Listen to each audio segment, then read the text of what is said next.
Clerk کا نغمہ محبت۔ سب رات میری سپنوں میں گزر جاتی ہے اور میں سوتا ہوں، پھر صبح کی دیوی آتی ہے، اپنے بستر سے اٹھتا ہوں، منہ دھوتا ہوں۔ لایا تھا کل جو ڈبل روٹی، اس میں سے آدھی کھائی تھی، باقی جو بچی وہ میرا آج کا ناشتہ ہے۔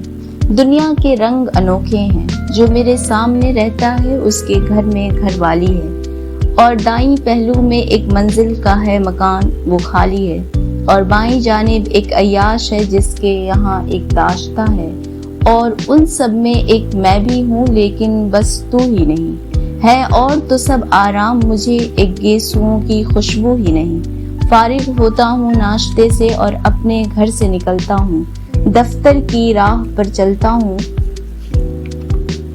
رستے میں شہر کی رونق ہے، ایک تانگا ہے، دو کاریں ہیں، بچے مکتب کو جاتے ہیں، اور تانگوں کی کیا بات کہوں، کاریں تو چھچھلتی بجلی ہیں، تانگوں کے تیروں کو کیسے سہوں۔ یہ مانا ان میں شریفوں کے گھر کی دھن دولت ہے، مایا ہے، کچھ شوق بھی ہیں، معصوم بھی ہیں، لیکن رستے پر پیدل مجھ سے بدقسمت مغموم بھی ہیں۔ ٹانگوں پر برق تبسم ہے، باتوں کا میٹھا ترنم ہے، اکساتا ہے دھیان یہ رہ رہ کر، قدرت کے دل میں ترہم ہے۔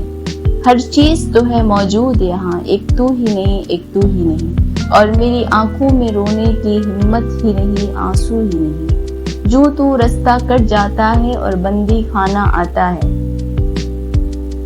چل کام میں اپنے دل کو لگا، یوں کوئی مجھے سمجھاتا ہے، میں دھیرے دھیرے دفتر میں اپنے دل کو لے جاتا ہوں، نادان ہے دل مورکھ بچہ ایک اور طرح دے جاتا ہوں۔ پھر کام کا دریا بہتا ہے اور ہوش مجھے کب رہتا ہے، جب آدھا دن ڈھل جاتا ہے تو گھر سے افسر آتا ہے اور اپنے کمرے میں مجھ کو چپراسی سے بلواتا ہے، یوں کہتا ہے وہ کہتا ہے، لیکن بیکار ہی رہتا ہے۔ میں اس کی ایسی باتوں سے تھک جاتا ہوں، پل بھر کے لیے اپنے کمرے کو فائل لینے آتا ہوں، اور دل میں آگ سلگتی ہے، میں بھی جو کوئی افسر ہوتا، اس شہر کی دھول اور گلیوں سے دور، کچھ دور میرا پھر گھر ہوتا، اور تو ہوتی، لیکن میں تو ایک منشی ہوں، تو اونچے گھر کی رانی ہے۔ یہ میری پریم کہانی ہے اور دھرتی سے بھی پرانی۔